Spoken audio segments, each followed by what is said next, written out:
You are 11 years old. You live in Lyari, the oldest neighborhood in Karachi, a city of 20 million people built on the edge of the Arabian Sea where the colonial British drew their grids and forgot to draw opportunity for the people who actually lived inside them.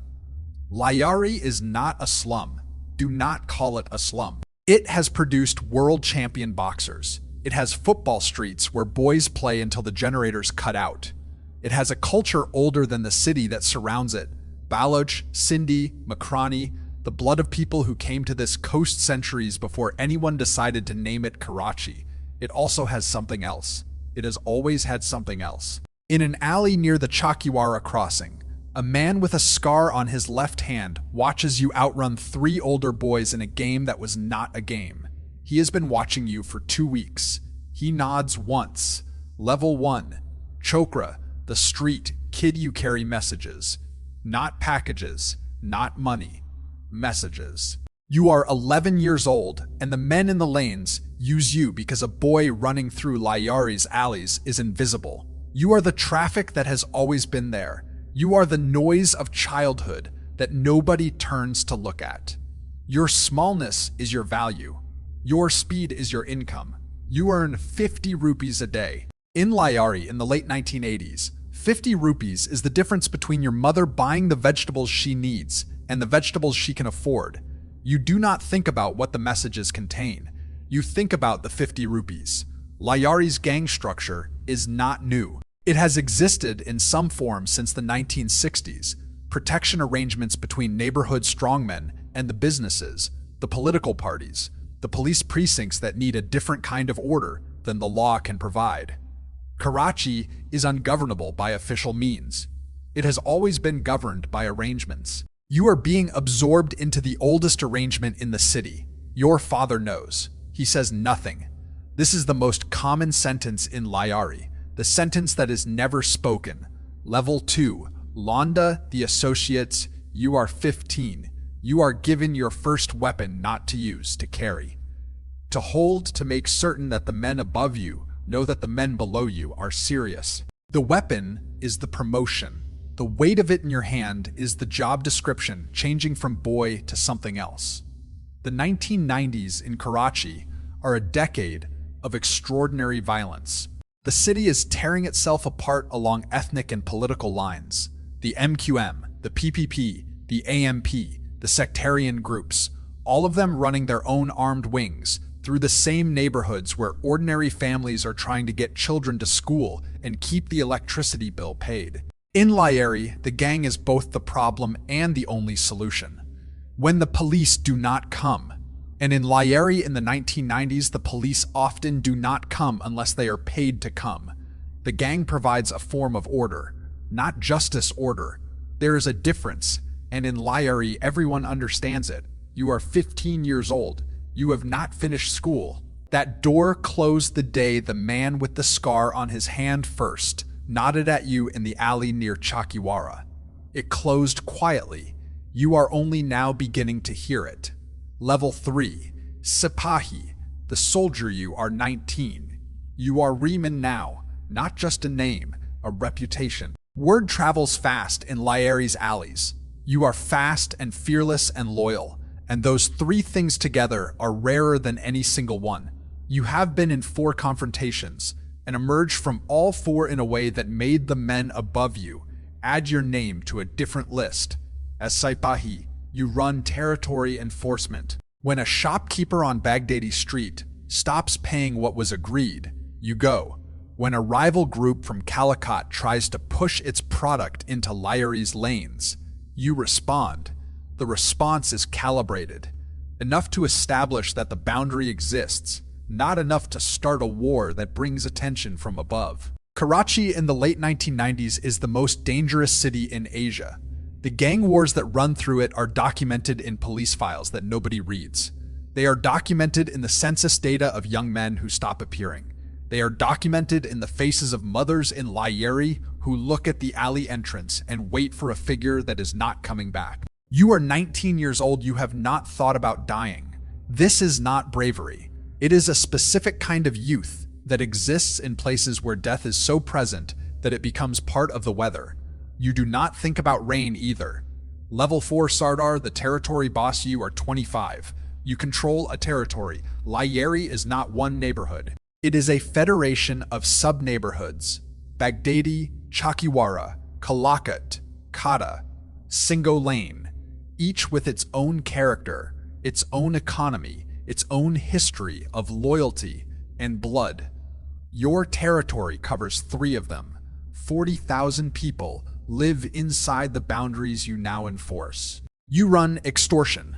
You run kidnapping for ransom, a business that the wealthy families of Karachi's Defense Housing Authority have come to understand as a cost of proximity to Lyari. The ransoms are negotiated through intermediaries. The transactions are completed with a professionalism that would impress any business school. You also protect. This is not a contradiction. You protect the shopkeepers who pay from the shopkeepers who do not. You protect the women walking to the hospital from the groups that prey on them in the lanes at night.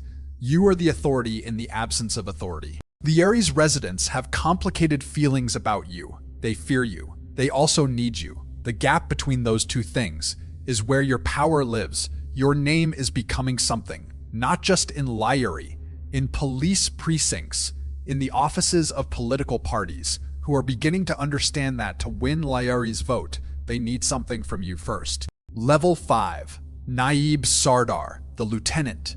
You are 29. You are second in command of Lyari. The structure above you has simplified. There is one man above you, and then there is you, and then there is everyone else. You manage the commanders of the sub-territories. You manage the relationship with the police, the payments, the protected operations, the officers who look away from the lanes where the product moves, and the officers who do not. And what happens to those who do not? The Pakistan People's Party has come to your door. Not metaphorically, physically. A senior party official sat in the room you use for meetings and explained that Lyari is a constituency that delivers votes in numbers that cannot be manufactured without the cooperation of the man who runs the lanes. That man used to be someone else. Now it is becoming you.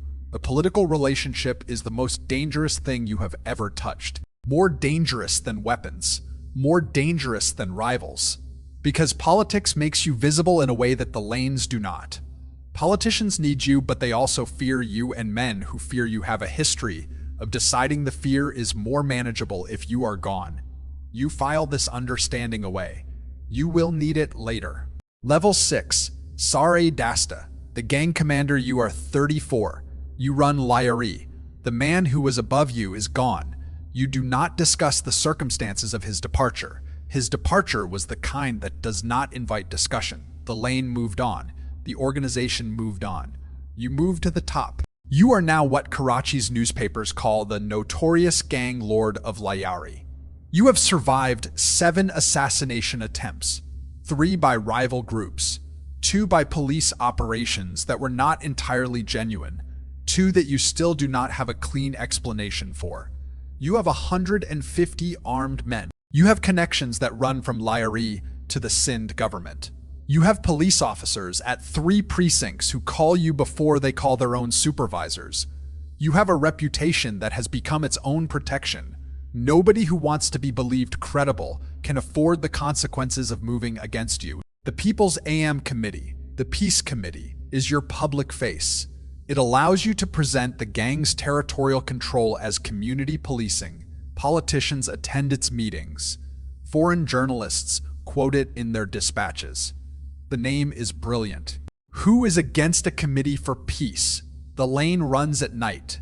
The committee meets in the day. Both are yours. Level 7 Ameer, the Supreme Chief. You are 37. You are Rehman Dakait. The name Dakait, bandit, decoy, was given to you by the police as a designation of criminality. You took it and made it yours. In Lyari, it is not an insult. It is a title. A king does not choose his crown. The crowd places it on him. The lane placed it on you. The Lyari gang war, that the media will later name as one of the bloodiest urban conflicts in Pakistan's history, is already building around you. The rival factions, Uzair Baloch's group, the splinter cells supported from outside Lyari by interests that never show their faces are testing the boundaries of what you control. You know your position is one that cannot be held indefinitely. Every man who has ever occupied it before you eventually reached a point where the forces that tolerated him decided the calculation had changed.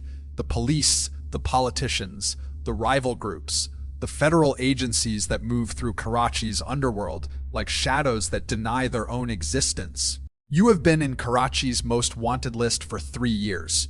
You are also in the photographs at 3 political party functions in those same 3 years. Both things are true simultaneously.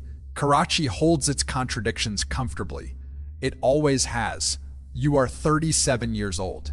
You are the most feared man in Lyari and one of the most useful. Both of those things protect you. Both of those things are also the reason that one day soon, on a street in Karachi or an alley in Lyari, the calculation will change.